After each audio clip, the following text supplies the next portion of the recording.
好，咁多位早晨啦，歡迎大家嚟臨今次由環境及自然保育基金資助香港綠色建築議會主辦嘅微證書主題課程。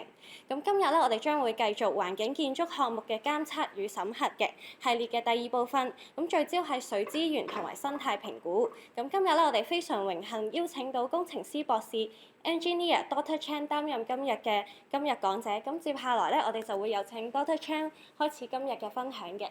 OK， 好多謝你嘅介紹啊！早晨，各位線上線下嘅參與者啦。咁上兩個星期咧，我就講咗個 Part One 啦。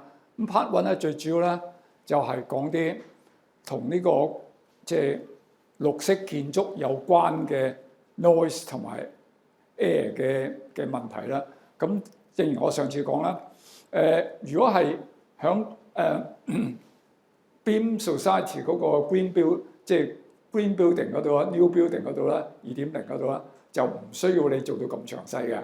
不過而家我所涵蓋嘅範圍咧，就會比嗰個要求係多㗎。咁亦都可以足夠咧。你譬如要做一啲咁嘅譬如啊，你要做一啲 Town Planning Board Submission， 譬如有啲 Change of Land Use 啊，或者係change of height restriction 啊咁樣，譬如你塊地本來如果唔係咁嘅用途，你去做起樓起樓，咁你要做一個 Section 16嘅 application 個 change of land use 啊，或者你嘅樓底嘅高度，譬如係本來咧係一啲村屋嘅，或者係好矮嘅屋嘅，咁你而家想俾啲 medium rise 嘅 building height，咁你都要做一個即係個 Town Planning Board 個 application 㗎。咁呢度咧你就需要做一啲咁嘅環境評估嘅嘢。咁我所 cover 嘅範圍咧就會比較充足啦。咁但係正如你講，我只係俾一個 introduction 你，話俾你聽點做，要做啲咩嘢。具體嘅情況點實際去做啦，仍然係需要實習㗎。咁我哋公司咧都會係提供一啲咁嘅 internship 俾學生嘅，即係話我哋暑假咧都有啲每年都收幾個㗎啦，唔係好多啦，幾個嗰啲學生啦去嚟我哋公司咧就實習㗎，咁咧具體就教佢點做。因為喺呢個課堂裏邊咧2個鐘頭咧，我就冇可能教得晒你咁多㗎。咁但係咧，即係如果你哋有需要，事後可以同我哋講或者申請嚟到我哋做一啲 internship 咁樣都可以㗎嚇，咁就 some sort of attachment 㗎。咁今日嘅議題咧就係就第二部分啦。第二部分咧就係講我啲水同埋生態嘅方面啦。咁水嗱，我上次講過，響 New Building 嘅 menu 裏邊咧 ，IDCM 7嗰度啊有要求咩咧？係7嗰度啊 A、B、C、D 咧都有要求嘅。譬如響 dust 啊、響 noise 啊、響water 啊、響 lighting 嗰方面咧係有要求。你做啲 baseline 啊、baseline monitoring 啊，即係個工程未開展之前咧，你要做啲 baseline。咁事後咧個工程進展嘅時候，你要做一啲咩啊？做啲監測，譬如監測啲塵啊、監測啲噪音啊，或者係攞啲水板啊咁樣，或者係喺 lighting 嗰度係會做翻啲記錄你個 lighting， 即係夜晚，尤其是你夜晚點樣會唔會影響到周邊嘅人嗰啲光污染，又所謂叫光污染啦。咁亦都需要求你咧係要交咧，會隔2個月咧要交個 monitoring report 嘅monitoring report 俾呢個BEAM Society 嘅。咁呢個有要求㗎。咁上次我亦都講過啦，響呢個另外咧，響即係包diversity 嗰度咧，個 enhancement 度亦都有個要求㗎，係個HW 嘅7嗰度咧，亦都有要求啦，係個improvement of 個 biodiversity 或者叫做 enhancement of biodiversity。咁今堂咧，我會講多少少呢啲嘢㗎咁好啦。嗱，喺水方面啦，嗱，我哋話咧，喺一個 building project 裏邊咧 ，whatever green building 或者 whatever project 咧，最主要咧其實咧，你話有咩水嘅污染問題咧 ？construction phase 有，因為你喺 construction phase 啊，好可能啦，你要做啲groundwork， 要做 groundwork， 有啲 site formation 嚇，或者要做打樁嚇。要啲做啲嘢，咁嗰陣時講咧，你可能要掘開啲地下嚟講，有啲地下水，有地下水，咁你可能要做啲樁啊，做啲 piling 啊，咁你可能就要抽咗啲地下水走，咁抽咗去邊度啦？排咯，點可以就咁排咧？嗱，咁你就要處理啦，嚇，咁所以whatever 呢個 new building 嘅 manual requirement 或者係環保署咧。都係要求你係有呢個咩啦水處理㗎，先至準你排放嘅啊。咁所以呢度咧，我今日咧會講呢嗱。咁呢個就喺 construction phase 啦。咁去到 operation phase 啊，其實咧水嘅污染咧最主要其實係兩樣啫，一樣嘅啫，就係你嘅 sewage。咁你就要適當咧將你啲大廈裏邊嗰啲住戶嗰啲人嗰啲 population 咧，佢將佢 sewage 咧。嗰啲 sewage 咧就係排去呢個公共個 sewage treatment plant for treatment，that's it 嘅啫。除非你係村屋，村屋就可能唔係呢個範嘅，因為佢可能附近冇 sewer。但係而家其實大部分咧嘅村屋咧都係已經係 sewer 咗㗎啦，即係好少。即係而家其實咧環保署係唔批准你用呢個 septic tank 㗎，唔批㗎啦。尤其是如果你附近咧，係有啲河啊，有啲 sensitive uses 啊，譬如係對附近有呢個引水道或者水質收集區 water gathering ground 係一定唔俾你批。嗰度咧，如果你話譬如有啲地方，譬如林村咁樣，佢附近有個 water gathering ground 㗎，嗰個林村河係保護嘅，即係inland water group A 嘅，嗰度咧排放咧係唔可以。譬如你嘅 eco 欄，你嘅大腸桿菌咧排放咧係零嘅啫，或者唔係，佢唔係叫零，佢係細過一，細過一，佢唔係寫零㗎。因為講親呢啲數字咧係講個 average 啊，即係幾多個 CFM， 即係幾多粒嗰啲colon 啊 colon forming body 啊 per litre 啫。咁所以咧佢係一個 average 嘅數字㗎。咁 average 數字咧。咁佢就話你細過一，咁其實基本上你係冇咁滯噶啦，咁所以譬如啦，你排放唔可以排放，咁所以點解啲 septic tank 係唔 acceptable 啦？因為 septic tank 通常講佢係隔咗你啲所謂 solid part， 然之後啲水咧就經過一條管道啦，然之後有啲窿咧，就排去周圍嗰啲 soil 嗰度，周圍嘅泥嗰度咧，就利用啲泥咧，附近啲泥咧，就係裏面啲細菌咧，係分解咗啲水裏面嗰啲有機物嘅，基本上有啲有機物。咁我哋通常用咩量度咧？用個 BOD 量度或者 COD 量度，即係biological oxygen demand。咁就用啲細菌咧係分解咗佢，咁就唔再滲出去出邊啫。咁但係咧，水務署啊，或者環保署啊，都會恐怕你足唔足夠嘅時間係分解水裏嘅有機物咧，而唔足以污染咗啲河流咧。譬如話林村河，或者有啲其他嘅河咧，山貝河咁，啲河流得唔得咧？唔得，咁佢就所以唔俾你。所以其實如果喺30米範圍之內，如果有啲咁嘅discharge 都唔批嘅，咁其實而家嘅做法即係以前好多啲 unsewer area， 好多村屋係冇啲sewer 嘅 public sewer 嘅。咁但係而家咧渠務署咧其實慢慢咧將呢啲咁嘅村屋啊呢啲地方都鋪設啲咁嘅地下嗰啲咁嘅污水渠㗎。咁有咗污水渠咧，就會要求你咧。就個住戶咧係駁去嗰條 public sewer 嗰度，然之後排放。咁邊個俾錢就係你自己個住戶要俾緊錢㗎。咁佢駁有一個口，咁你自己就駁入去就排啦。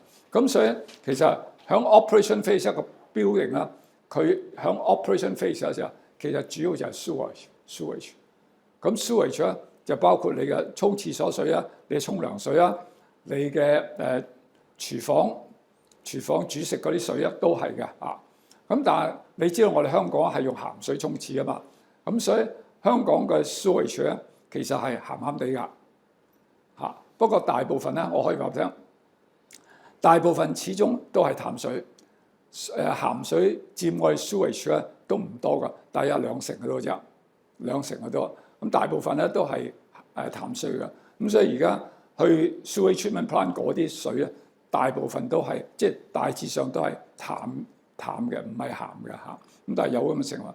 咁所以溫四你適當咁一個 building 駁咗有啲嘅渠嗰啲嘅 drainage pipe 落去個 public sewer 嗰度咧，然之後再排啦。咁基本上咧就唔造成任何污染㗎嚇。除非你話我條 pipe 穿咗漏咗，咁就早期嚟講有個即係我哋上次嗰個病毒啦嚇，即係嗰啲咁嘅即係新冠肺炎啊嗰啲新冠嗰啲係嗰啲情況產生啫。otherwise就冇問題嘅嚇。咁所以而家呢個時候咧好啦咁我一個 pollution during construction 嗰時啊，其實我呢個課程咧，我只係話俾你聽，大致上你要做啲咩啫？要做啲咩啊？具體點樣去細則去做咧，係要實習嘅，亦都唔係一堂1-2個鐘頭或者1個半個鐘頭可以講得晒嘅。我只係話俾你聽，你嘅嗰條路點行嘅啫。你要做一個 water pollution construction，water pollution during construction 咧，你就需要做咩咧？首先咧，正如其實 air、noise 一樣嘅做法，全部一樣嘅做法，就係你要 identification of water sensitive reservoir。你嗰個 building， 你嘅 building 係你而家個西係你嘅污染範圍啦。咁你就會睇下你呢個西幫住附近有咩嘅 water sensitive receivers。咩叫 water sensitive receiver 咧？就係佢會受污染敏感嘅源，譬如好似咩咧？佢就 likely to be affected by 個 discharge of polluted water from within 個 project boundary。有啲咩嘅河流係啦，海我哋嘅海 Victoria Harbour 係嘅我哋又係嘅咁跟住咧，你就要 identify 所有嘅 water pollution sources。你即係譬如地方，你邊度地方會有啲污水排放？譬如我哋話你要做 groundwork， 你有個泵就去一個tank， 有個 sedimentation tank， 然之後 sedimentation 咧由嗰度再 discharge 去一個西幫住一個位置去排放。咁呢啲屬於一個 point source， 但係可能會唔會有啲 non-point source 就唔一定係指定一個位置，係廣泛去排放。咁呢啲都係會係一個non-point source。咁所以第一你要知道有啲乜嘢敏感嘅地方，河流whatever 會受你嗰啲 polluted water 去影響。第二咧，你就睇下自己有乜嘢嘅 point source 或者 non-point source。咁然之後咧，你跟住第3步曲咧，就係你 identify 啲 mitigation measures to comply with regulatory requirement。其實呢3步曲咧，所有嘅 environmental assessment 都一樣嘅，無論 air 好 noise 好 water whatever 都係一樣 waste 都一樣。邊啲受污染，邊啲會受影響，有咩污染源，有咩 mitigation measures， 係咁啫一定係咁做法噶啦。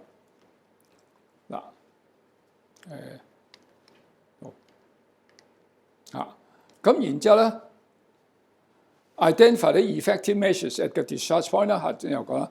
咁 for example 你要知道，跟住咧你就要做一個咩？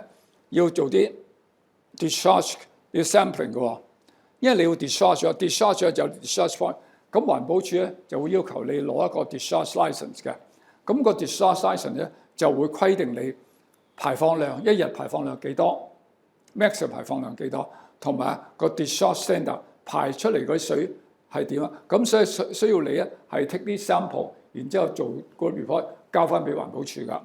咁一般嚟講咧，譬如係去啲咁嘅 storm in charge 條 storm drain 啊，或者 inland waters 啊，佢需要你個 TSS total suspended solid 咧係30 milligram per litre， BOD 80 milligram per litre set by 環保署啊 ，under 個 water pollution control ordinance 啊，就要做呢啲啊。咁你要攞啲水板，咁攞水板通常講攞啲膠樽。如果你去啲實驗室咧，通常入室都會俾埋啲膠樽嚟㗎。佢消毒咗啊，洗乾淨先俾你㗎。咁你唔使。咁通常就1 litre 嘅膠樽，咁你就喺嗰啲地方攞嗱。攞水板咧，其實都有啲技巧㗎，因為咧我曾經咧都同環保署打過啲官司㗎。你攞水板攞得唔啱咧，係不成立㗎。所以攞水板嗰水咧一定要流出嚟，千祈唔好佢沿住咁攞咧，你就兜住下邊唔得㗎。一定啲水咧，你有個 discharge 嘅 pipe 咧流出嚟，一個 projector 咁流出嚟，喺嗰度攞就得㗎啦。如果佢落咗去地下同其他撈埋一齊咧，成唔成立啊？唔成立㗎啦，唔成立㗎。打官司就係贏輸就係呢度㗎啦。我幫環保署做過佢 expert witness 打過官司嘅，輸㗎，所以一定要流出嚟先至攞嗰個板咧，先至成立㗎。啊，明唔明啊 ？OK， 都係呢啲 side issue 啦。嗱，咁呢度咧，我有一段片咧，俾你睇睇，咁唔好講得咁悶啦嚇。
嗱，有一度咧，你留意到佢個工人做緊嗰陣時，下邊有個 surface drain 㗎。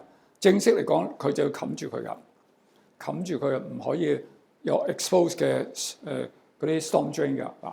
OK 嗱呢度咧，我講過一啲 case study 俾你睇下。嗱呢個係個咩咧？就係 M+ 個 museum construction 啊。呢個咧係響西九龍，大家都知啦。響2014年啦開始起，去到2020年完工㗎啦。咁你知個西咧，佢係西九龍個 cultural district 嚟㗎。咁佢係最接近咩啊？西九龍個維多利亞港㗎。咁變咗維多利亞港咧，就係佢嘅一個咩啊？一個 water sensitive receiver 嚟㗎啊。所以最主要咁，其次咧就係附近啲 storm drain 啦。咁所以其實咧，喺呢個 project 裏邊咧，兩類嘅 sensitive receiver，一個就 Victoria Harbour， 一個就 surface drain。咁所以佢啲 surface drain 咧就要點啊？冚實佢㗎。嗱，同埋一般嚟講咧，我第3節嗰時都會講啲啊。通常佢就喺個西幫住啦，做啲 peripheral drain， 即係圍住個西嘅有個 drain。所以啲任何啲水，譬如嗱，因為有一樣嘢我哋先有講過 point source 你又知啊，但 non-point source 通常你都好難會知啊。咩叫 non-point source？ 譬如落雨係嘛？一落雨嗰時啊，佢落去個地盤啲地盤咪有個 surface runoff 咯。咁 surface runoff 係點啊？係周圍走噶嘛，係嘛？咁呢啲就係 non-point source 啦。咁所以你要點樣避免嗰啲污水唔會由個西幫住個流出去出邊咧？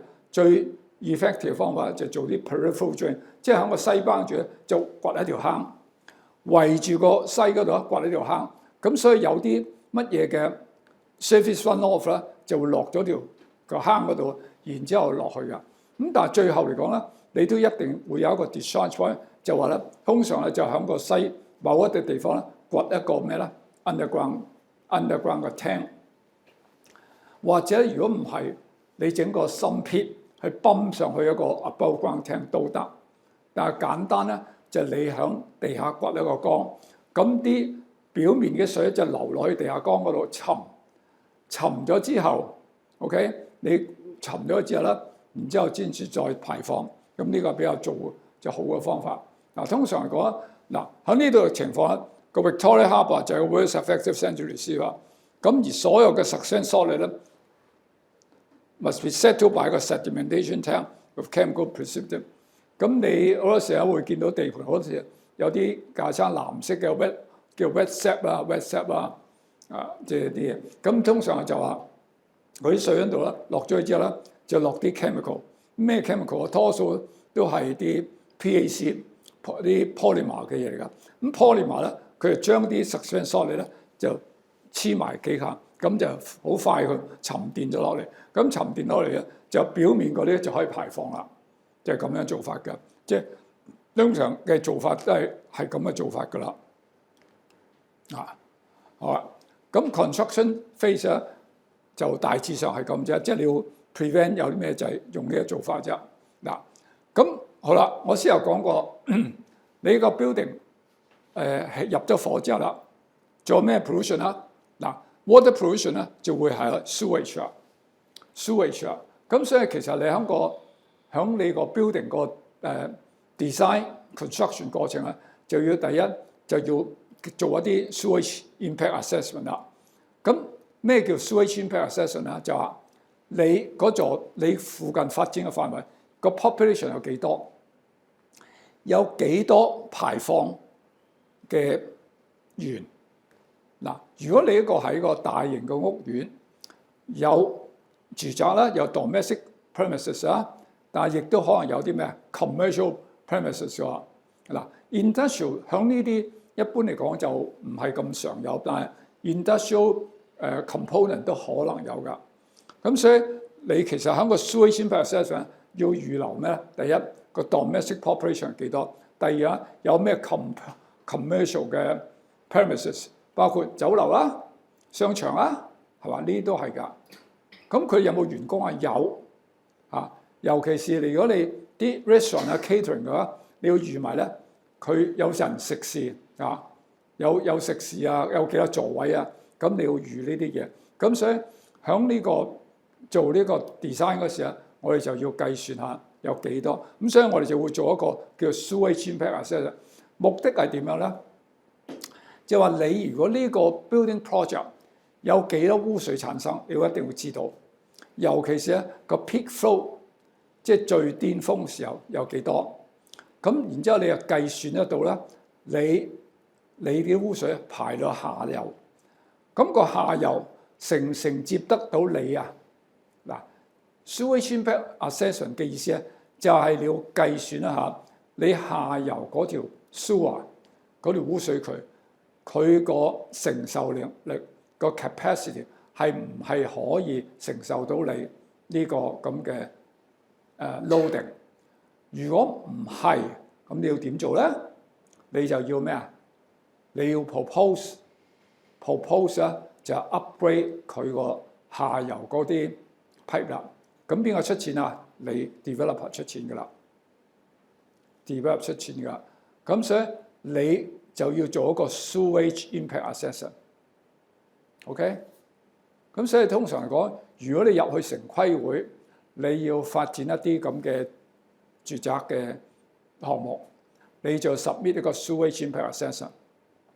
咁你要包括睇下你自己現時個 current development 有幾多 sewage 產生，加埋上游有幾多 sewage， 下游嗰條 pipe 嘅承載力有幾多，咁然之後就計一計嗰條 pipe 夠唔夠啊？通常咧你要計算咧，嗰條 pipe 咧就會係去到你唔好計到啱啱好喎，啱好佢唔收貨嘅喎，咁你突然間多少佢咪爆咯，唔得㗎。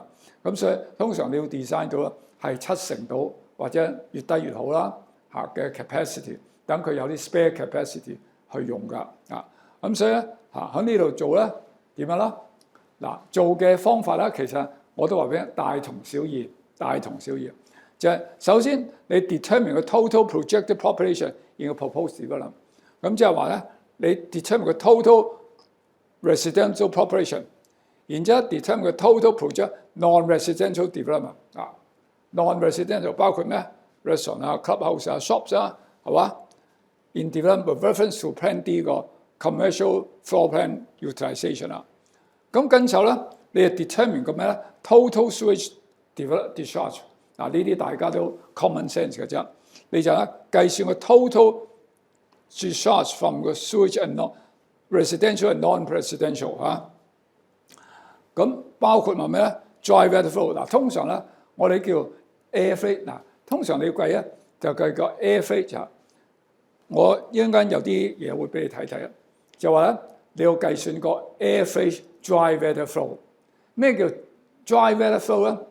其實咧你會知道好多時有落雨嗰時有啲咩咧 infiltration， 有啲 storm water 入咗嚟你個 pipe 嗰度㗎咁所以呢啲你就另外加落去㗎。我而家話俾你聽就係你首先計算咗你 residential 同 non-residential 個 population 幾多，咁就有啲 unit flow factor 㗎，有啲 unit flow factor 就環保署係有啲 guideline 俾你㗎我呢度有2份嘢俾你睇，呢啲你可以喺網上 download 出嚟㗎。環保署呢個咧就係個 paper 咧叫 Guideline for Estimating Sewage Flow for Sewage Infrastructure Planning Version 1.0， 環保署出㗎。呢份嘢咧亦都有個呢份咧就好耐都有㗎啦。Sewage Manual DSC 嘅 Part 1， 佢有 Part 2㗎。咁 Part 2就係講 sewage treatment plan 嘅啫。咁 Part 1咧就係多數係啲 pipeline 嘅 pipe 嘅嘢 calculation 㗎。What I want to say 咧就話啦，你點樣去知道有幾多 sewage 產生咧？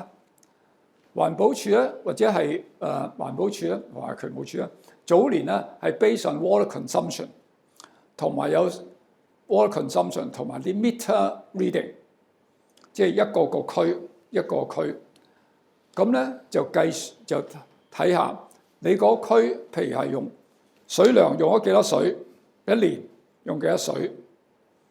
咁跟住咧，你嗰度有 meter reading， 即係嗱，佢水務署嗰個數咧就係 meter reading 嚟㗎。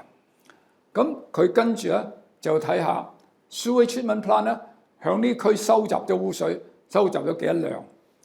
咁就再睇下呢區咧嗰個 population 幾多，係嘛？有個 population。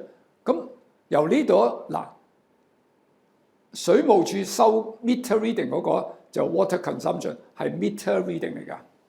但係有啲 non-meter reading 啊，譬如話偷水啊，或者冇水錶，或者有啲冇水錶嘅垃圾都有㗎啊。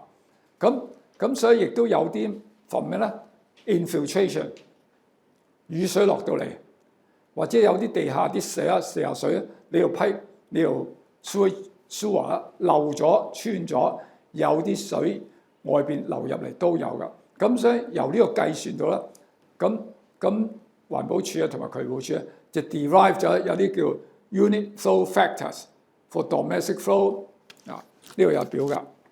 嗱，咁呢啲咧我就話唔到俾你聽啊。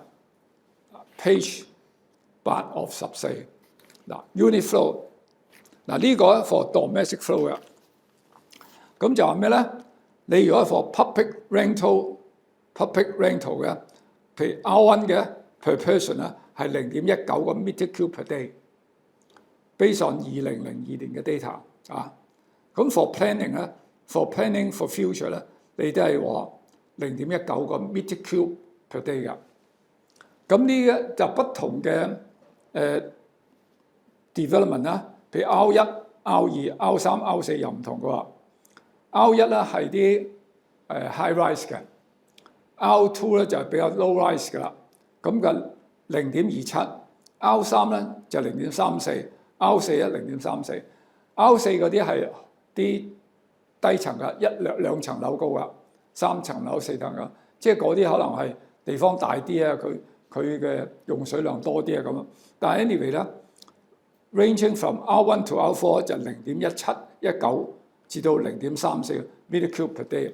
咁呢啲就 based on 個咩咧？我哋講政府做咗一啲用水量，因為我哋用幾多就排幾多啫嘛，冇地方去㗎。你用咗幾多水，咪排咁多水落嚟咯，係嘛？係咁多啫。咁仲有啲水係咩啊？我哋話咧，有啲 storm water infiltration 係嘛？咁呢度咁加埋埋，咁所以由呢度，咁佢除翻你個區有幾多 population 喎？香港有幾多人喎？係嘛？咁啊計到個咩啊 ？unit flow rate 係嘛？就係咁啫嘛。咁所以咪 derive 咗 unit flow rate。咁譬如你話你嗰個區係準備做啲 R4 嘅 development 低層嘅低密度嘅，咁你就講緊0.34 per person 0.34 cubic meter per day 啦。0.34係多㗎，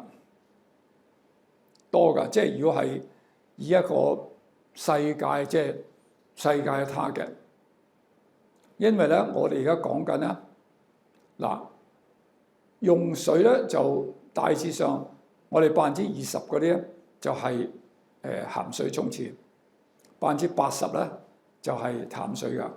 咁夾埋嚟講咧，大致上咧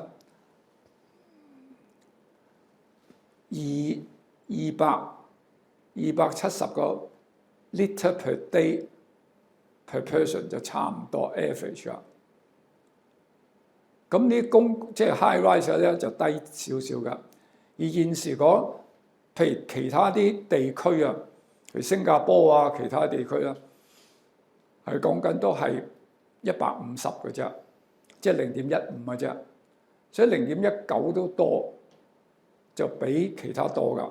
你0.27咧係多㗎。咁當然啦，其他地方咧就用淡水沖廁，香港咧就用鹹水沖廁，咁所以有少少優勢。所以我哋係多少少㗎。但係 anyway 呢個數字咧就係 for you to calculate 個 flow 啦。咁所以你由個 development 嗰度知道有幾多人口係嘛？乘翻呢個咩啊 unit flow 嗱呢叫 unit flow factor 啦，咁就知啦。咁呢個咧就係 for residential 啦。咁另外咧第二個表咧 T2 嘅表咧做 unit flow rate for commercial flow and student flow 啦。咁即係俾啲 dormitory 嗱，譬如for commercial 啦，我舉啲例子俾你聽啦。restaurant and hotel 1.5 employee 佢 based on employee 啫，佢就唔係 based on 幾多住幾多人㗎 ，based on employee 冚唪唥 based on employee 㗎。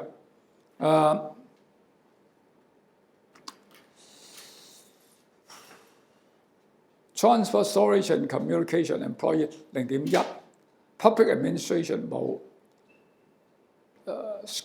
school children 咧0.04即係有呢啲咁嘅數字啊。咁所以你由你嗰個 development 啦，譬如話有幾多 restaurant 啊，佢有幾多員工啊？嗱，我哋話我哋唔係計有幾多食客㗎，係計有幾多員工，全部都計員工，因為員工嗰個先至，因為你如果食客多嗱，佢講緊 average 啊，咁你如果酒樓大，咁你食嘅人多，咁個 employee 咪多啲咯嚇，咁所以佢係 based on employee 嘅，就先係我講1.5啦 ，restaurant 1.5 ，OK 係多㗎。咁另外當然亦都有 unit flow rate for industrial flow 啦，一樣嘅啫咁所以你呢個點 determine 嗰個 flow 咧，就係用呢個方法去 determine 啦。好啦，咁有咗呢咁嘅 d 之後咧，好啦，咁你咧就會跟住咧就睇下你個 capacity 夠唔夠啦。capacity 夠唔夠？咁點做法啦？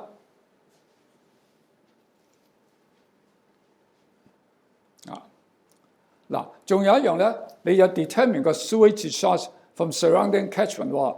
譬如你上游有啲落你都要計埋佢在內嘅喎。from surrounding 即係 upstream of 你嘅 proposal 啊，你都要睇喎。咁仲有咧，個 determine 個 total sewage flow to the public sewer downstream of 嗰樣。咁你計埋自己，計埋上游嗰啲，就一齊 discharge 到下游嘅喎。咁所以你咪要計算加埋上游自己嗰個。咁跟住咧就 determine sewer capacity of public sewer to be discharged。咁呢個就用一條叫 Colebrook-White equation 啦。Colebrook-White， 咁 Colebrook-White 咧就係 drainage manual 有㗎。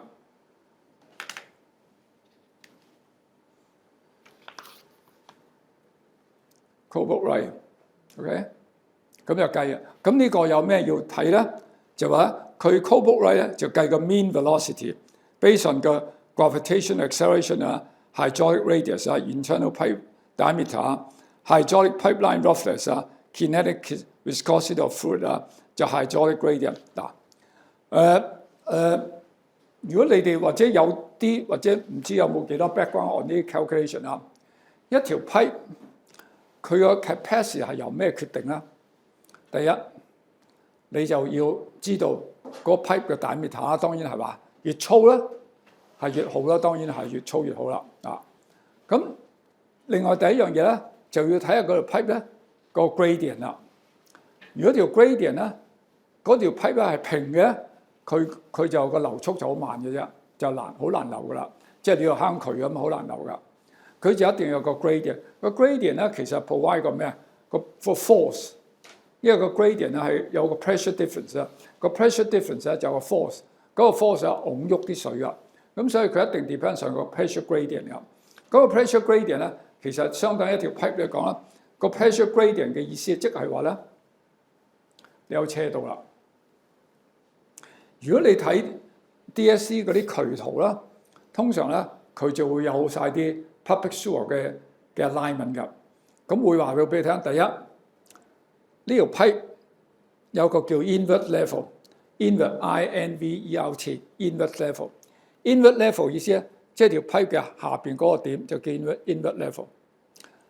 呢度有 invert level， 咁所以成一條 pipe 嚟講咧，就兩個 invert level， 一個呢度，一個呢度。OK， 咁呢兩度咧，點解唔係上邊啊？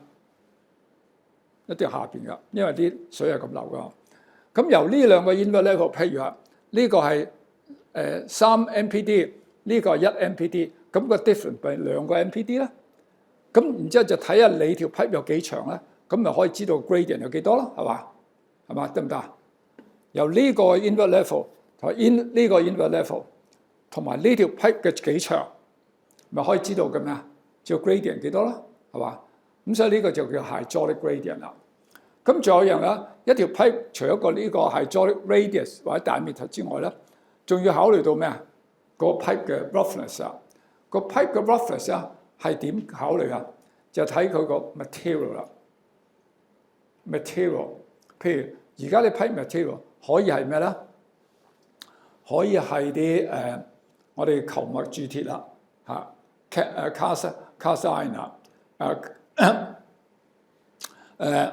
嗰啲咁嘅 cast iron 啊，生鐵啊，或者 steel pipe 啦，呢啲咁嘅嘢啦 ，OK， 或者係 ductile iron 啦 ，ductile iron 就叫做球脈鑄鐵 ，cast iron 就係叫生鐵，steel 咧就係鋼鐵，或者如果係有啲就 PDF 啦，high density polyethylene 咧嗰啲 pipe 啲啊，譬如 polyethylene 嘅 pipe 啦，啲膠喉啦，咁有不同嘅喉管啦，或者早期嗰有啲用泥做嘅，即係啲石屎管啊都有噶。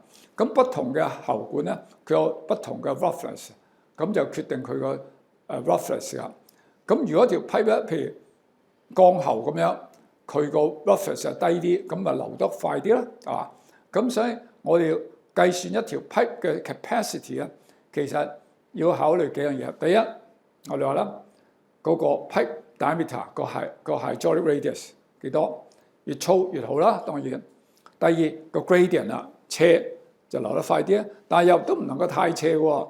嗱，太斜其實好多方面都冇好處喎。太斜咧，因為你啲 pipe 咧冚唪唥都係藏喺地下噶嘛嚇。如果你好 pipe 好斜嗰陣時，咁下邊嗰點咪好深咯，咁你要掘到好深咯，唔得㗎，係嘛？所以 minimum roughness、minimum gradient 就夠㗎啦，係嘛？嗱，我哋要考慮一條 pipe 咧，其實咧要考慮咩咧？所以佢叫self-cleansing velocity。尤其是 sewage 嚟講咧，你好多時候有啲渣㗎嘛，咁你就有個 self-cleansing velocity。self-cleansing velocity 咧就話咧，你響一個咁嘅環境，一個流速之後咧，啲水都可以流動嘅，咁就叫 self-cleansing velocity。因為如果你太慢嘅時候，佢流唔喐嘅喎，除非你好斜啫喎。咁所以即係如果你有個平嘅環境之後咧，即係譬如我哋批平嗰時，一個咩嘅速度可以使到佢自己流得動咧，叫做 self-cleansing velocity。嗱，你有個 gradient， 當然佢流得喐，但係如果冇 gradient 嗰時，佢喐唔喐啊？唔喐㗎。譬如你睇下大廈嗰啲喉管，有啲地方都係平嘅喎，有啲地方都係拉平嘅喎。咁有個叫 self-cleansing velocity 係 0.7 個 meter per second，0.7， 即係話你一定要 provide 起碼有 0.7 個 meter per second， 就 make sure 佢會流動到。咁仲有一樣嘢咧，嗱，除咗流速啊，仲有個喉管嘅 roughness 喎嚇，即係粗佢即係佢個 friction 係幾大喎。咁仲有一樣嘢，亦都要考慮到佢咩啊？裏邊可能有啲咩啊？有啲 slime 啊，有啲 slime 即係佢啲嗰啲 sewer pipe 咧，可能耐咗之後積咗啲咩啊？啲細菌膜啦，啲細菌膜咧就會使到佢冇咁流暢啦。咁仲有當然亦都睇下你啲 particle 有冇啲雜質啦，譬如啲 sewage 有冇啲其他啲垃圾啦。譬如有時好多時你塞嗰啲喉管係咩啦？有啲頭髮、膠袋嗱，唔好笑啊，真係㗎，頭髮啊、膠袋啊，好大紮嘅紙啊、啲 tissue 啊，好多紙啊，就會使到佢塞㗎啦。咁呢啲都係考慮範圍㗎。咁所以咧，我哋考慮咧就話，based on sewer diameter 啦、slope 啦、inward level 啦、inward level 啦、pipe diameter 呢啲嘢啦，咁就亦都跟住咧就睇下佢嘅 pipe， 如果你有咁多水流落嚟，佢嘅 capacity 夠唔夠？咁就考慮到有冇個 need 或 upgrading 或者加條 new 嘅 sewer 去個 pipe 加落去都未定㗎。嗱，呢啲就係有啲咁嘅考慮㗎。咁計算嗰度咧，你計算咧就用條 Colebrook-White equation 計嘅，咁都有啲數字嘅。咁但係通常嚟講都會有啲 chart 就係俾你計㗎，有啲 chart 啊，咁你一攞住你啲 roughness 啊，即係嗱啲 pipe 嘅 roughness 係有數嘅。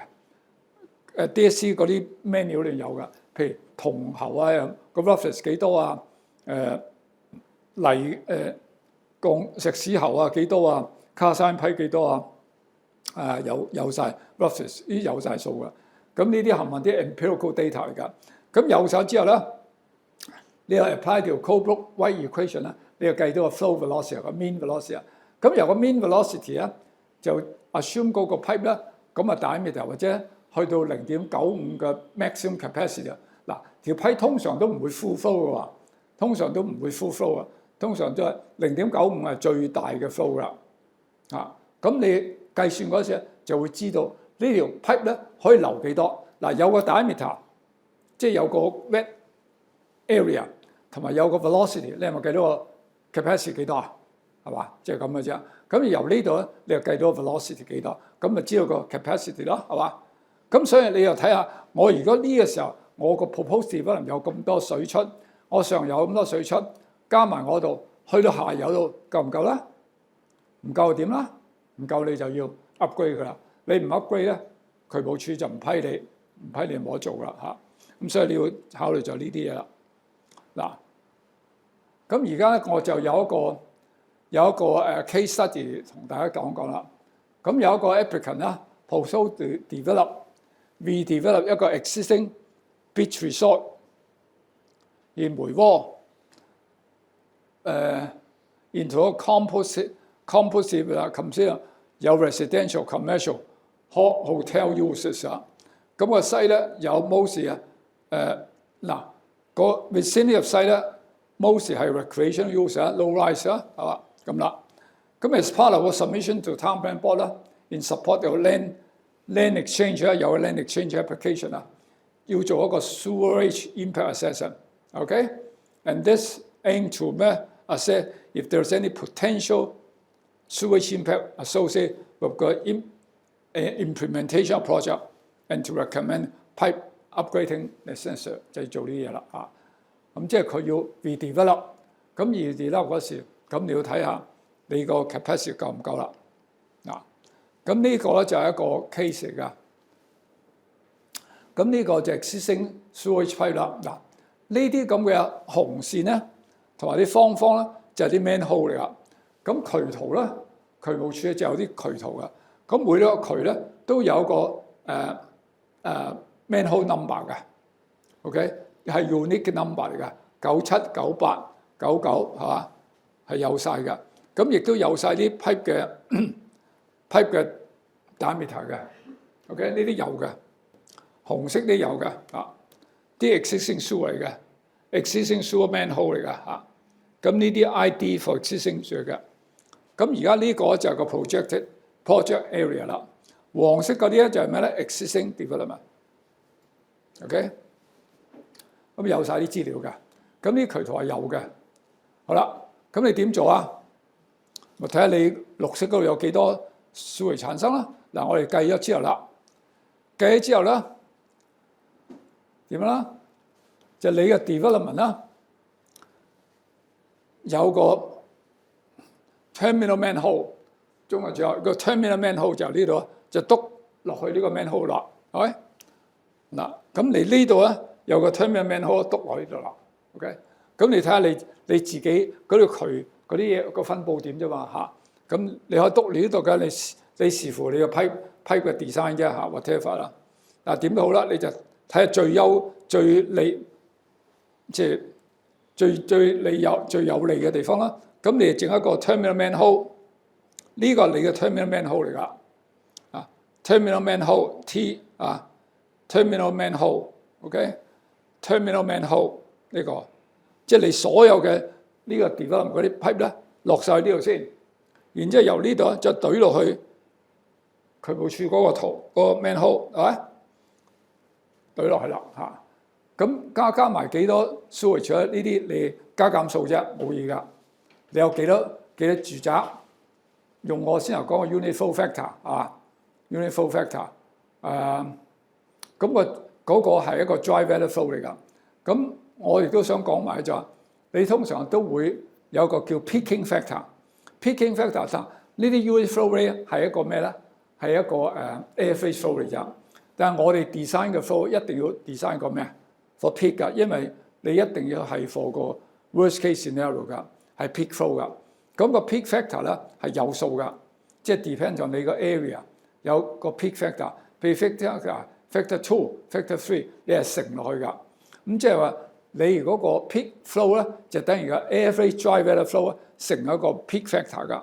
個 peak factor 係有數嘅，有數嘅，呢啲 manual 都有㗎。OK 有㗎。咁咁通常嚟講係譬如2啊、3啊咁樣嘅，咁啊 order 㗎，3、4啊咁樣 depends on 啦。咁你就計咗個 peak flow 幾多？咁 based on 咧嗱呢度所有出咧都係用 peak flow 㗎，因為你一定要 allow for worst case scenario 㗎，唔可以有 average 㗎。average 你一 peak 嗰時咪爆咯，爆咪飆水出去咯，唔得㗎。所以一定要 allow for peak flow，OK？就 peak factor 成個 average flow。如果 average flow 咧係 based on 個 unit flow factor 乘埋你有幾多 population，OK？好簡單嘅啫啊！咁你由呢度咧就利用個 Colebrook equation 就計咗個 mean velocity。個 velocity 咧就跟住咧你就可以由嗰啲 invert level 啊其他 pipe 嘢，你就可以計到個 pipe diameter， 即係個 pipe 嘅 capacity 啊。咁計咗 capacity， 咁就知道啊夠唔夠啊？唔夠，咁點啊？嗱，呢度 upgrade 啊！嗱，你睇住呢度400啊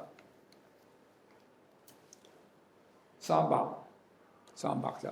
即係話咧，個 developer 咧要將由300 mm 嘅 pipe diameter 咧 upgrade 到咩啊？400，OK？ 就係咁啦。咁啊 upgrade 2節啦。嗱 upgrade 2節啦。咁呢度咧，呢度都 upgrade 埋嘅喎，300哇嚇，500，OK？ 咁夠唔夠啊？夠喎，夠喎，唔得咯。咁咧就做一份報告，交俾政府，交俾入啲 town plan board。town plan board 會 circulate 去咩 DSC，OK？ 咁入 set 啦，唔得啦。咁跟手咧，你個 developer 咧就要出錢去做嘅咯喎，係你做嘅咯喎。或者如果政府幫你做，就同你收翻錢。whatever，OK？ 就係咁啦。咁即係 sewage impact assessment 基本上成個概念就係咁嘅啫。具體咧慢慢要學嘅 ，OK？ 但係大致上個做法就咁啦。嗱，下一半部分咧就 ecological impact assessment 啦。就 ecological impact assessment 啦。嗱呢度咧都唔係話好詳細咁講晒點樣做 ecological impact assessment。其實喺 ecol 裏邊咧，其實個 assessment 咧最主要係 survey 嘅啫。喺 ecol 裏邊最重要係 survey。survey 然之後 identify 有啲咩嘅 protected species 啊、rare species 啊，或者叫咩 protect， 然之後就話你要 propose 一啲 measures 去減低個 impact。個 ecological impact assessment 就唔係好似air 啊、noise 啊或者係 water 咁 quantitative 嘅，係最主要係 survey 嘅啫，係 qualitative 嘅。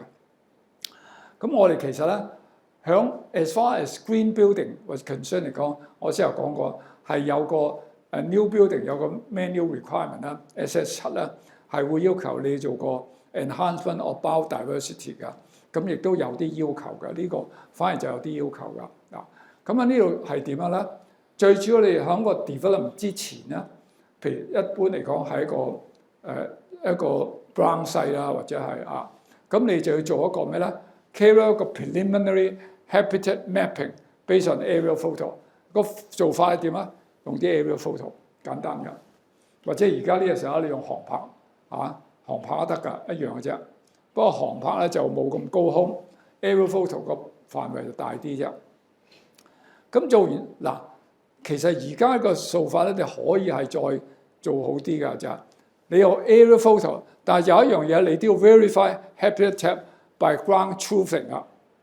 嗱，呢個意思係乜嘢咧？就你個航拍啊，或者係啲即係 aerial photo 啊，通常都係好高空㗎。咁好高空咧，喺下邊低層嗰啲植物咧，你係睇唔到㗎。啲 shrubs 裏邊都睇到㗎，或者上邊有啲大樹遮咗，佢係睇唔到㗎。咁所以一般我哋都要求你係要 verify 你個 habitat types 嗱。ground truthing 意思咧，即係實地去睇啦。OK， 實地去睇，咁就有翻影翻啲相翻嚟。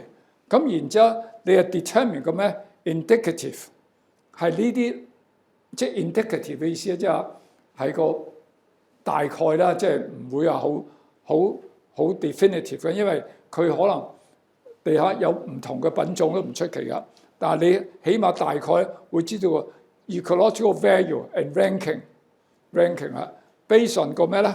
個 conservation value 啊 ，according to conservation， 即係有你有冇保育價值。佢有啲 guideline 嘅 ，based on terrestrial habitat mapping and ranking based on conservation value。呢個係Hong Kong U 有一份嘢出咗佢噶。咁然之後你就 prepare 一個 habitat mapping report，OK， 就做啲乜嘢啫？咁你個 ecological impact assessment 啦，個 proposal 咁啊，就會 based on 呢個 habitat mapping and ranking 啦 ，assess whether the identified habitat on site are of low or negligible indicative ecological value。嗱，個 assessment 咧就喺呢部可以做，呢度就做個 survey，determine 個 habitat type， 咁跟住就 based on 呢個 habitat type 咧，個 mapping 咧就會知道啲啦。咁 identify 所有嘅 identify habitat， 嗱，所有嘅 identify habitat on site of medium， 嗱記得 medium to high indicative ecological value 啦 ，are preserved intact and are unaffected by or enhanced by a proposal。即係話咧，你喺你嘅 development 裏邊咧，如果你 identify 你個西裏面有啲好 medium to high ranking 嘅 habitat map 啦 habitat 啦，你就要 preserve 佢嘅喎，唔喐得佢嘅喎，或者係 enhance 佢嘅喎啊。咁跟住咧，最後咧，你就 identify、evaluate and recommend any on-site on-site mitigation measures including 咩咧 compensatory measures， 譬如好似你斬咗啲樹，你喺個西嗰度做翻啲咩啊 compensatory planting， 補償翻種翻啲樹落去。譬如有啲地方你要嗰度起啲樓啦，咁你冇辦法要斬咗啲樹啦，咁樣喺個西嘅裏邊咧範圍裏邊咧，再種翻同等嘅樹啊，咁呢叫 compensatory planting 啦。such as on-site or off-site， 嗱 off-site 就冇咁 prefer 㗎，通常我哋 prefer on-site 啫，因為 off-site 係好難搞㗎，你未必有地方俾你做㗎。譬如 compensatory planting prefer on-site 㗎，記得。咁個 general policy 咧 for mitigation 一定係咁㗎啦。avoid 嗱呢啲做環保一定係咁㗎，避免 avoid minimize 減少 compensate 啊。呢個喺 ecology 裏邊係就最常用㗎，盡量係避免或者減低之後 compensate 啊。嗱 offsite 咧，我哋係唔 shall only be consider 點啊 ？When the potential for on-site measure has been exhausted 啊，通常都係咁做，即係唔會啊 offsite 㗎 ，offsite 通常未必得㗎啊。嗱，呢啲咩叫做 ground truthing 啦？嗱，有好多嘢。你上面大樹遮住佢，你根本睇唔到呢啲嘢㗎，啊，睇唔到嘅。嗱，我哋講嗰啲 secondary woodland 啦，嗱 primary woodland 而家就冇乜咁滯㗎，香港基本上冇咩 primary woodland 㗎，冚唪以前嚟講啲燒晒㗎，而家咧冚唪都係再種落去㗎 ，secondary 㗎，一定係種落去嘅啫，所以所有都係 secondary woodland 嚟㗎。plantation 咧，你係種落去嘅。啊，種落去㗎。嗱，好啦，咁嗱點解我要咁做咧？我先頭講過 resolution 咧，通常咧都唔會足夠俾你去分別咗啲 habitat with similar characteristic， 譬如 shrubland 啦 ，shrubland 啲矮樹啦嚇 ，shrub 嗰啲就矮嘅啦 ，woodland 就比較高嘅啦嚇 ，second woodland 嘅 plantation 啊，你未必分得到㗎，你睇唔到㗎。仲有咧 vegetation or structure may block the view 係嘛？遮住咗㗎，係嘛？譬如有啲 stream 啊，你咪睇唔到咯，係嘛？睇唔到啊。咁另有 ground truthing 啦，去 vary 個 type on site 咧，咁需要㗎。嗱，譬如你話 identify 啲 habitat characteristic， 譬如有啲 coastal area，mainly composed of rocks 啊、boulder， 你一定要 on site 先睇得到㗎，嚇 bedrock 啊咁嘅嘢。咁 identify plant species 啊，咁 composition 譬如係咩啲係 native 啊、exotic 啊，嚇 native、exotic 咧外嚟㗎啦。通常我哋嘅 preference 咧係 preserve 啲 native 嘅本土嘅，譬如好似台灣相思啊咁樣，銀合歡啊呢咪咁咪啲 exotic 啊或者啲 invasive， 但係通常我哋都啲 invasive 嘅 species 我哋都通常話見咗就斬㗎，通常嚟講，即係譬如銀合歡呢見咗就斬㗎，即係多到好緊要。譬如台灣相思都係即係外來嘅品種，我哋盡量希望啲係 native 嘅嚇 native 嘅 species 㗎嚇。OK， 咁 native 嘅就 vegetation structure 啦，譬如 vegetation structure， 譬如 tree 啊、shrub 啊、grass 啊呢啲咁嘅，我哋都需要係喺 ground truthing 嗰度睇到㗎。嗱 ，OK， 嗱呢啲譬如 water course 啊，呢啲你睇唔到㗎嚇。有啲 water course 啊，呢度睇唔到㗎嚇。OK， 2014年 Rocky Shore 啊，咪睇，即係你要實地要睇到先得㗎。咁呢啲我哋 based on 真 observation 㗎。OK，woodland 啦develop area 啦 grassland 啦 shrubland 啦啲矮樹啦嚇，啲咁嘅嘢啦。嗱，呢個 Hong Kong U 做嘅一個 ranking 嚟㗎。嗱，呢度咧就會睇到佢啲 ecological value based on 個嗱呢啲係 habitat type based on 個 ecological value 啊。嗱，你睇下嗰啲乜嘢係 high 啦 ，high value 咩咧？風水 forest over 60 years， dominant native species 係 high 㗎。montane forest 呢啲係高海拔嘅樹嘅嘢啦 ，above 600個 meters。嗱，我哋香港600個 meter 咧，有嘅。我哋最高嘅山就係1300個 meters 啊，1300個 meters 啊，咁所以600都有㗎。嗱 ，lowland forest below 600 meter above sea level 即係啲 forest 啲會係 natural water stream 啦。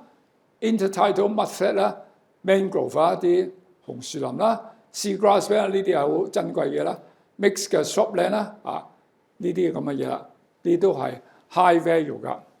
咁邊啲係 medium value 啦 ？plantation 種落去嘅嘢，我 plantation mixed forest 啊。嗱 ，forest 通常講緊係原始嘅嘢㗎，就唔係 plantation 係種落去嘅 ，forest 就原有嘅。嗱 ，shrubby grassland 啦。呢啲都係啊！嗱 ，Birkhill shrubland 係咩咧？呢個係知唔知係乜嘢㗎？呢啲人知唔知係咩嚟㗎？嗱 ，Birkhill 咧係一啲叫做江松啊，嗰啲係啲 shrub 嚟㗎 ，shrub 嚟㗎係佢個葉咧嗱，點解叫江松咧？佢其實唔係蟲嚟嘅，唔係松樹㗎，但係佢啲葉咧就係從形狀一啲針葉咁嘅形狀嘅針咁嘅一條尖嘅，咁佢有啲白花，矮嘅就大約係1米零高嘅啫。咁呢個都係喺香港都係 native 嘅，同埋好多下㗎。咁散佈喺度，咁所以呢啲 shrubland 都係屬於 medium value 㗎。fish pond 啦，魚塘啦，基圍塘啦 ，sandy shore、rocky shore、cultivation 啦咁呢啲屬於係叫 medium value 啦。咁咩叫 low value 啦 ？modify water course 即係話改造啲嘅，即係啲嗰啲咁嘅 water course 嘛，改造唔係啦。bare rock or soil、grassland without visible plant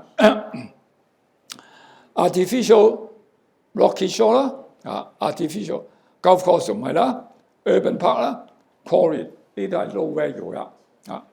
咁另外咧 ，negative value 咧就係咩咧 ？rural industrial storage container 啦、landfill 啦、other urban 嘅 habitat 啦，呢啲都係屬於 low 嘅。咁所以如果你嗰個西裏邊啦係呢類嘢啦，你就可以冇問題。但係如果有呢類咧，你就盡量避免或者要 compensate 㗎。咁呢個就要留意啦。好啦，嗱呢度咧就係香港嘅分佈啦，分佈嘅情況啦。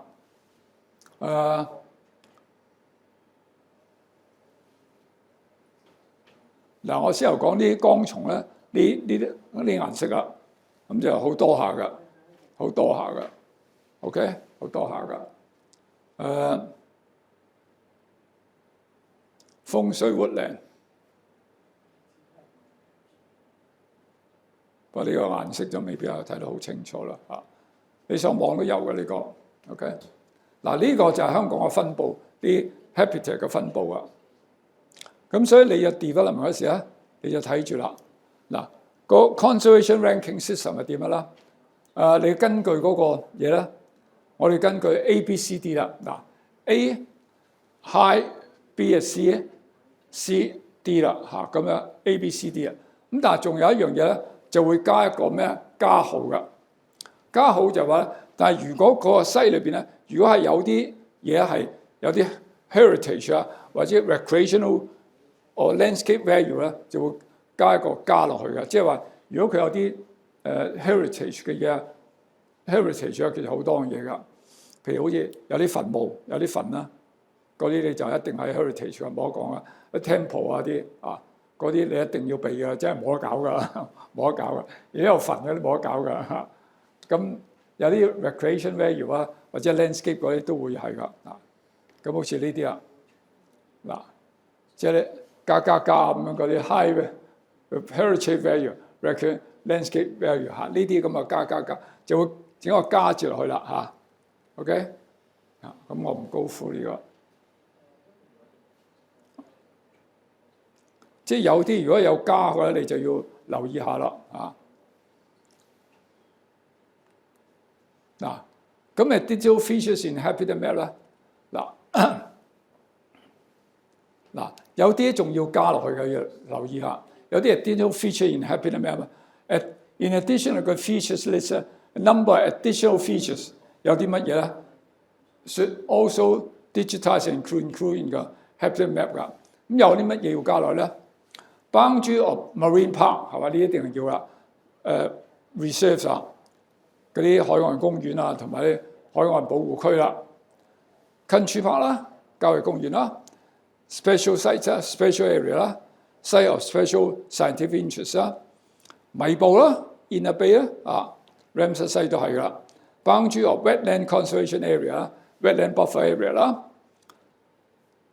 ，boundary of nature reserve outside of country park include 米埔 nature 啊，大埔滘 natural reserve 加道理啊嚇 ，document 啲 observation rare species。如果有啲 document 咗有啲 rare species 咧，你都要特別要 digitize 佢噶。呢啲咧你做個 habitat map 嗰時候就要留意啦嚇。咁就睇你個西路撞唔撞正啦嚇。好啦，呢度有個例子俾你睇啦。嗱呢個就係布袋澳嘅。嗱呢個布袋澳啊。清水灣西貢清水灣嗰頭啦，布袋澳嚇都幾入下㗎。近清水灣郊野公園呢個咩㗎？清水灣嗰頭㗎 Country Park 嘅。咁呢個係布袋澳，咁有啲魚排喺嗰度㗎，呢魚排嚟㗎，呢魚排嚇。咁早前咧，其實咧。政府渠務署咧就有一個 project 㗎，有一個 project 就係將嗰啲 sewage 咧係周邊嗰啲 sewage 咧係新一條管啦，係排出去出邊㗎。新一條管咧將嗰啲 sewage 咧係排出去出邊 discharge 啊。咁呢度有個 project 喺度㗎，渠務署㗎。嗱，咁我哋咧就做咗一個咁嘅 habitat map 啦。habitat map 咧就係我用嗰啲 aerial photo，OK，aerial photo，咁就 identify 有啲咩啦嗱，你睇啦，藍色 marine water 啦 ，artificial water pond 呢啲啦，啊 water course 有啲 water course 啊 OK， coastal mudflat 都有㗎，你 coastal mudflat 啦有㗎，有啲 rocky shore 㗎 ，rocky shore 都唔差㗎呢度個。嗱，咁有個 project， 嗱呢個 project 就係咁啊，將嗰啲 sewage 咧係推出去㗎。嗱 ，proposed sewage treatment plant and pipe alignment 呢度係一個 project 嚟㗎，渠務署嘅 project。咁我哋要做一個 happy map 啊，咁佢就係呢度有 sewage treatment plant， 係處理咗一條渠啊，收集咗啲嘢，咁就放出去出邊喺呢度 discharge 㗎，係咪？咁所以我哋就要做一啲咁嘅嘢啦。Clearwater Bay Shropland 啊，呢啲 Shropland 啦，有 golf course 喺度㗎 ，Grassland 啦 ，Shropland Grassland 啊，有啲 develop area 係啦，有村屋㗎。OK， 咁我哋又做咗一個咁嘅 mapping 喺度啦。咁就睇下我呢條呢個 development 喐 high 唔 high 到啲嘢，譬如呢個 develop area。我條渠管咧揩到呢啲冇所謂啦，係嘛？咁要避開呢啲嘢嘅喎，避開啲 rocky shore 嘅喎，要避開佢噶，避開佢啊，係嘛？你睇，全部係喺啲 develop area 嗰度做噶，咁或者幫住嗰度做啦，咁啊盡量避免開佢噶 ，OK， 就係咁樣啦。咁呢個就 happy mapping 個情況啦。咁即係你 green building 都係一樣個道理一樣啦嚇，道理一樣就話你睇你個西裏邊有冇啲咁嘅low medium to high value 嘅 habitat 喺裏邊咯。如果有咧，你就要小心考慮咯嚇。OK， 明唔明啊？清楚啦嚇。嗱，咁 enhancement of biodiversity 點樣 enhancement 啊？嗱 ，enhancement 其一個原則咧都係咁樣嘅。嗱，你點？嗱，你首先你要知道 identify 個 ranking 啦，係嘛 ？agent 嗱，因為 ecology 啊，其實都唔單止係淨係你嘅 development site嘅，仲要睇周邊嘅。因為嗰啲動物咧 ，even 植物都好啦，動物好啊，佢會周圍走嘅，佢唔係淨係響你嘅西裏面，所以其實周圍咧都係佢嘅一個活動範圍㗎。咁所以佢嘅範圍咧，你周邊嘅範圍你都要留意㗎。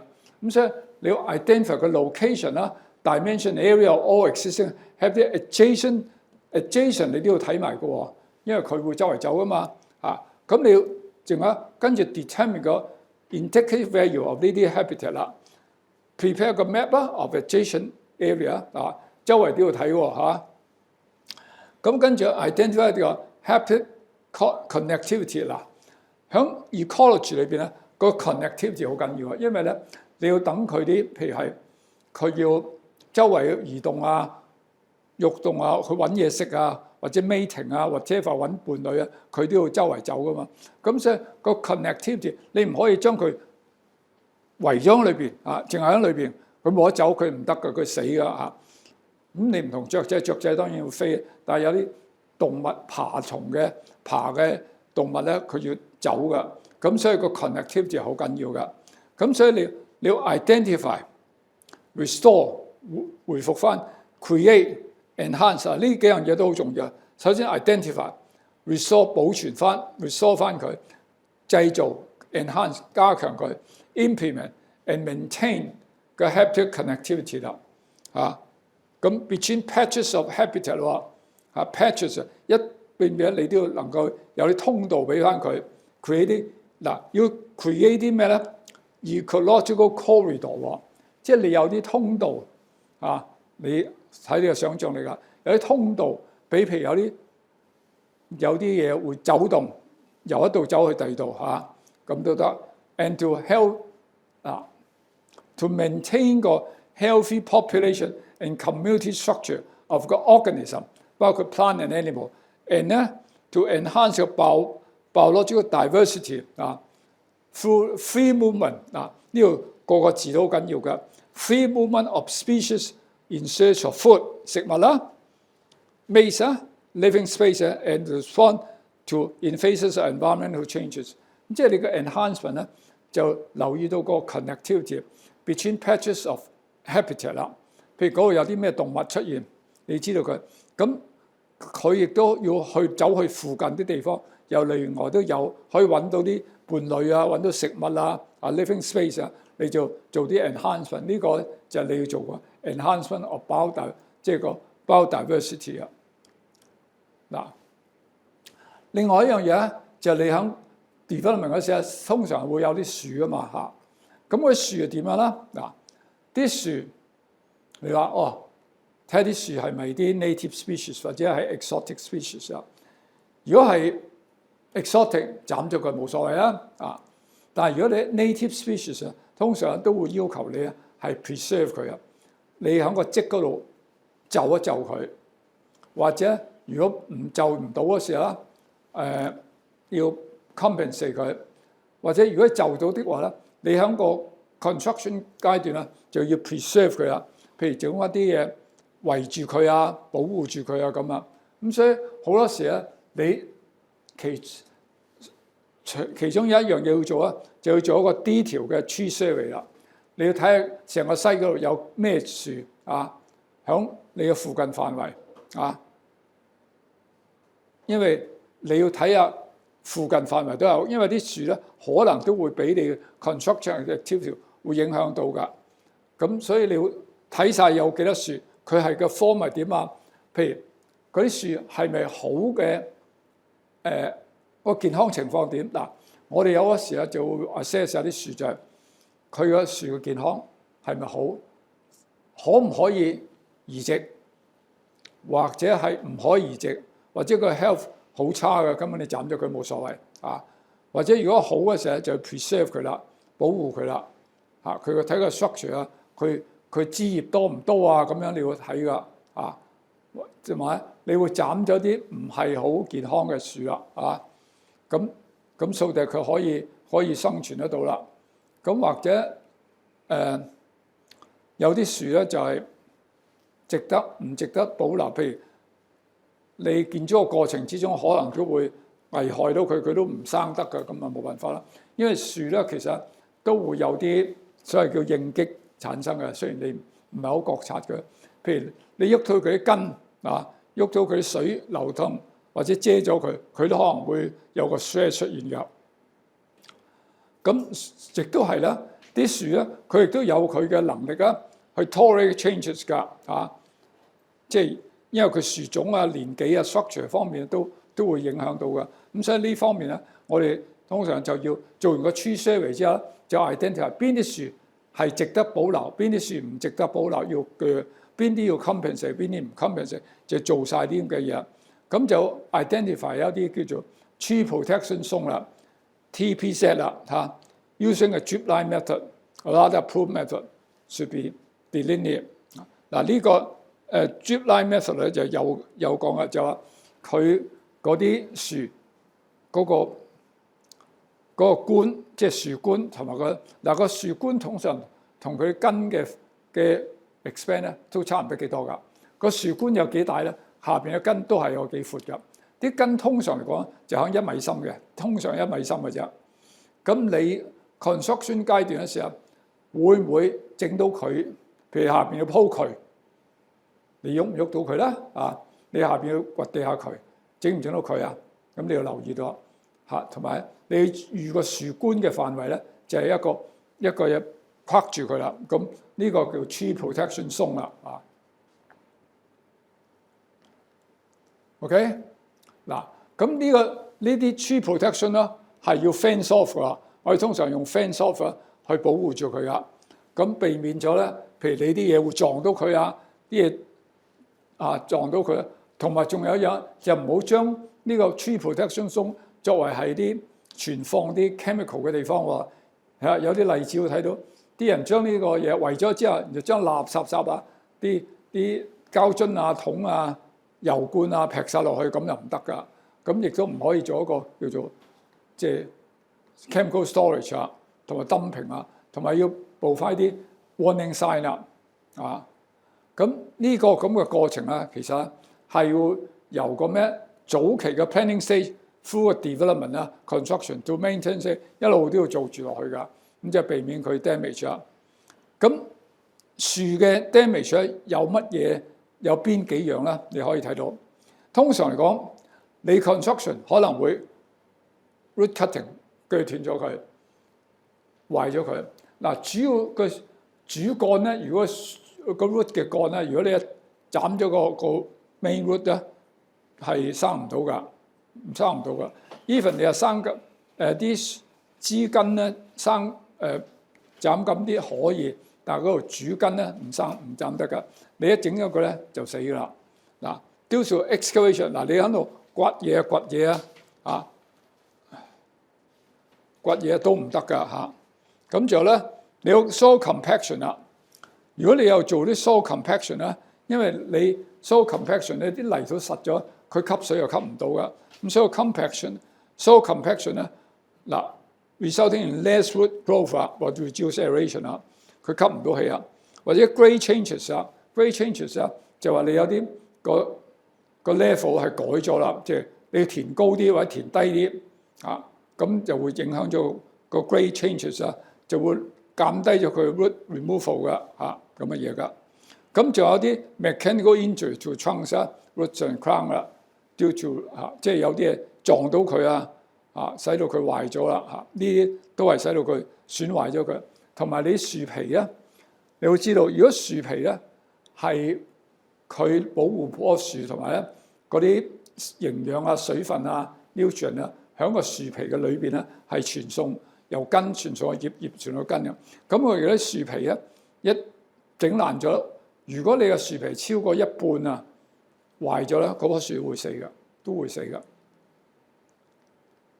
嗱，咁你就 label 咗啲樹啦 ，label tree series 啦，有啲咁嘅牌啦，你見過啦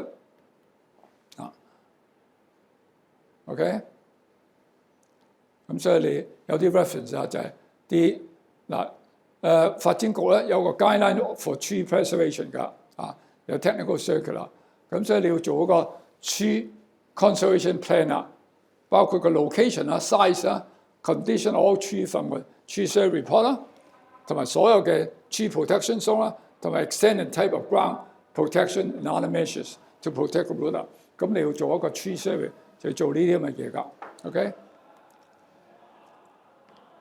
嗱，呢個就係一個 typical 嘅tree protection。嗱，呢棵好大嘅樹啦，咁你咧用啲鐵網咧圍起佢 ，OK？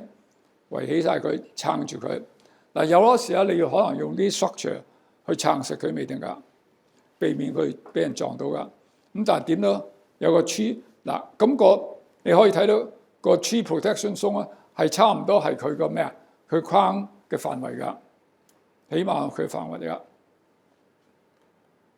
嗱，呢個就得唔得啊？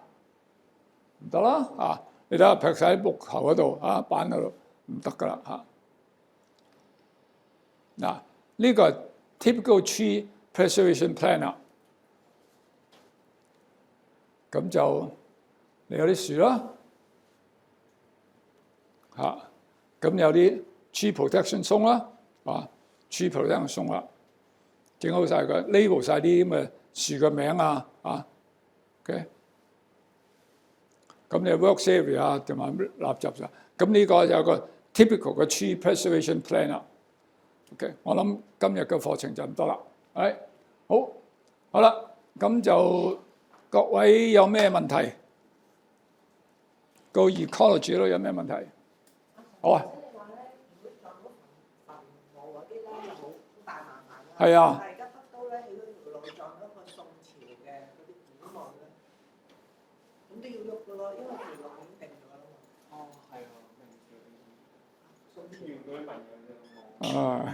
其實呢度應該唔得㗎喎，應該改道㗎應該。即係其實老實講，如果你係送咗啲咁嘅墳墓嚟講，多數都要繞道㗎，要就佢㗎，你冇得起佢㗎喎。我同埋最奇怪就係個墳墓喺個地圖已經出現咗。係啦。咁條路搭咗上去。冇理由㗎，冇理由閪㗎喎。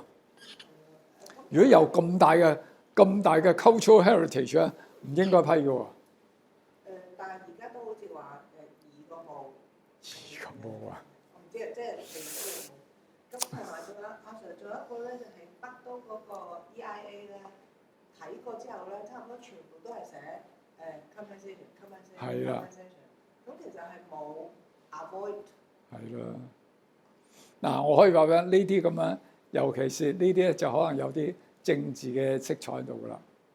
我覺得呢啲係有政治色彩嘅，因為咧係咪咁真係咁獨立咧？我唔知，因為政府就好推呢個北都發展嘅，咁嗰度咧其實好多魚塘噶。嗱，魚塘佢都可以話 compensate， 即係而家咧我未俾你睇下天水圍其實好多魚塘噶，都 compensate， 即係佢一來佢話覺得香港嘅將來嘅發展係唔係再係呢樣嘢啦，咁佢最多響嗱佢會有啲。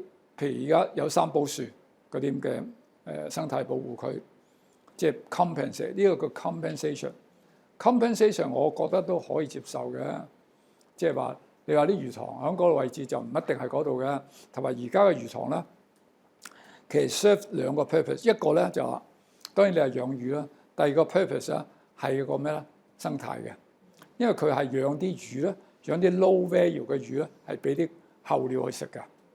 真係㗎！而家呢個時候咧，佢啲鼓勵 compensate， 即係政府漁護署 compensate 啲魚塘 owner 咧，係養啲魚係俾啲雀仔食嘅，係俾翻錢佢嘅。咁你可以買，亦都係俾真錢。咁我覺得呢個 compensation 我都接受嘅，但係你話鼓舞咧，我就麻麻地接受啦。我就因為嗰啲位置係冇得走㗎嘛，即係佢點解個墓喺嗰度？佢可能當時講佢走難，譬如宋皇台咁啊，你冇得咩㗎？佢係喺嗰度過嗰度咩㗎嘛？冇得移走㗎。我覺得我唔覺得嗰度值啱㗎。不過正如講，有啲咧係有啲政治色彩嘅，呢啲我覺得有嘅，一定有嘅。魚塘我接受嘅，新田好多魚塘㗎，好多魚塘㗎。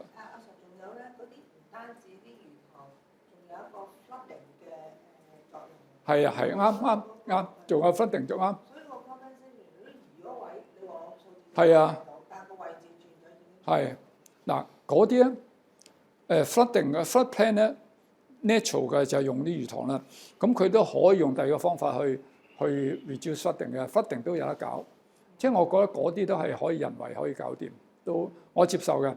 即係話佢你 flood diversion 啫嘛，你 water diversion 將啲 flooding 嘅嗱，原先你冇嗰時，當然用啲魚塘去做一個storage area、temporary storage area， 但係佢可以喺第二地做都得嘅。呢個我覺得我都接受得到嘅，得嘅。係你話有啲咁嘅墳墓嗰啲，我就尤其是啲古嘅墳墓，我就唔係好接受。你話啲以前啲人，譬如係買咗地啊，葬咗啲祖先嗰啲咧，就有時賠償都得嘅。有啲賠償得嘅，即係你移咗都得嘅。嗰啲就唔係好大嘅嘢。但係你話宋朝啊 whatever， 我覺得我就唔係好接受㗎啦。第三個問題就係 water course 嗱，大嘅河就一定要留啦，但係有啲好細嘅 water course 嗰啲係咪都要留？即係好多即係分支好細條溪啊嗰啲。好要留低係嘛？係啊，係咪一定要？嗱。其實佢睇啲 water course 有冇 ecological value 啊？佢通常都要睇佢有冇 ecological。如果佢嗰個係啲好 natural 嘅 stream course 咧，應該就要保留嘅，因為佢嗰度就好多生態喺度嘅。但係如果你 man-made 嗰啲都係 modify 嗰啲就 low value 啦。咁嗰度佢亦都會睇睇嗰度有冇咩生態價值啦，生態價值啦。通常呢啲咁嘅 water course 就唔喐得嘅 ，natural 嘅唔喐得嘅，啊 modify 就得。好，嚇，哦 OK， 好啊。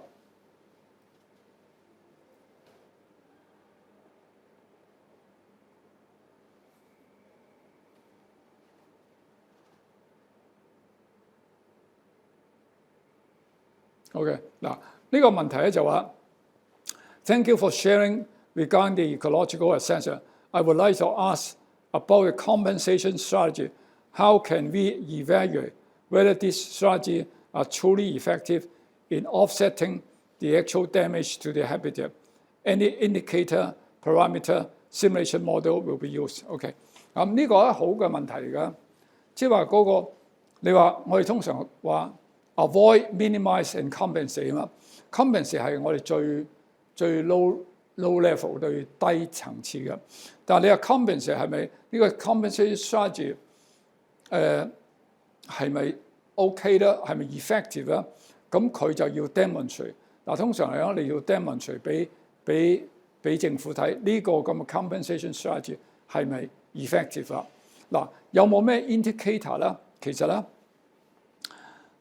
，indicator 就冇乜特別嘅 specific 嘅 indicator。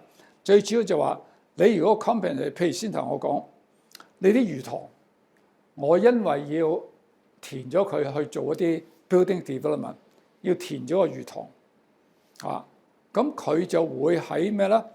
嗱，喺啲類似話相關嘅地方，就 create 翻相同面積嘅魚塘。嗱，咁就叫 effective。咁但係咧，仲要考慮到你呢個魚塘嗰個 value 在乜嘢咧？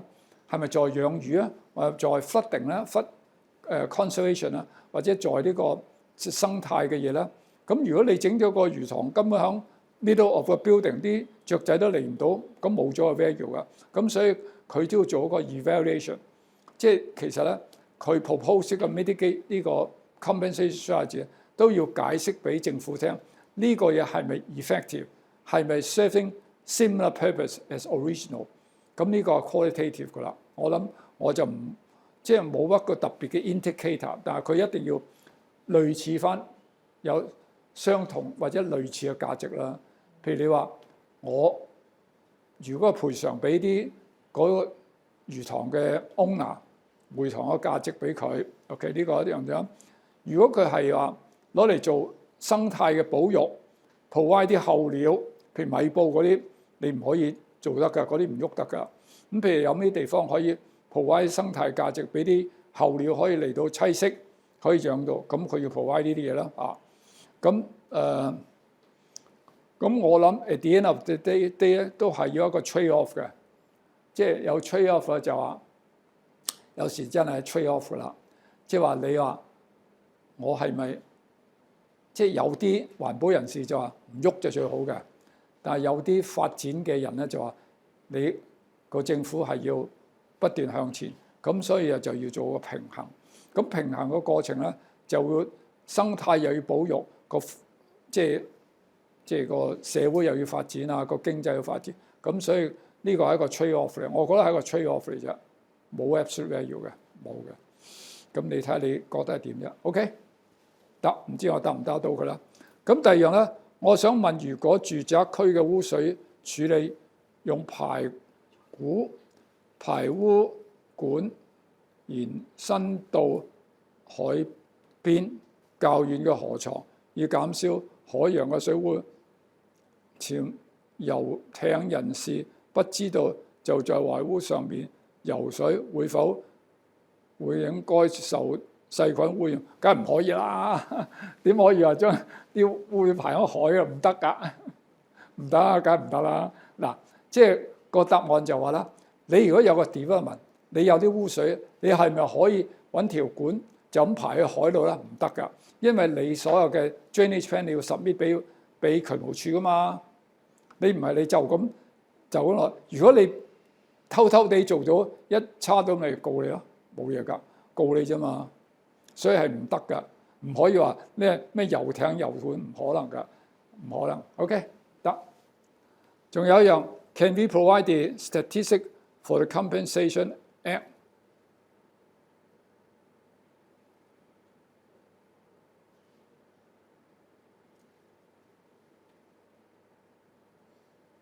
Statistic for compensation as the evidence 我唔係好明佢講乜喎，唔係好明。Statistic 冇乜 statistic 嘅喎，唔係佢可以咁講嗱，可以或者我解答佢，我 interpret 嘅意思啊。你話你有時你響一啲幹例先前嘅幹例，你做咗啲 compensation， 而啲 compensation 係咪 effective 或者唔 effective？ 呢個都可以係 evidence 啊。譬如佢先前一個 project， 譬如10年前或者5年前做咗一個 compensation， 做咗呢啲嘢啦，而發覺係唔 effective 嘅，咁呢個就係 evidence 話呢個做法係唔得嘅，咁所以下一個佢就唔會再批嘅。我諗呢個係一個 evidence 嚟㗎。Statistic 我諗大致上係咁嘅意思啦嚇。OK， 得幾好啊？有啲問題，好啊。OK 冇啦。咁如果冇問題，我就多謝各位啦嚇。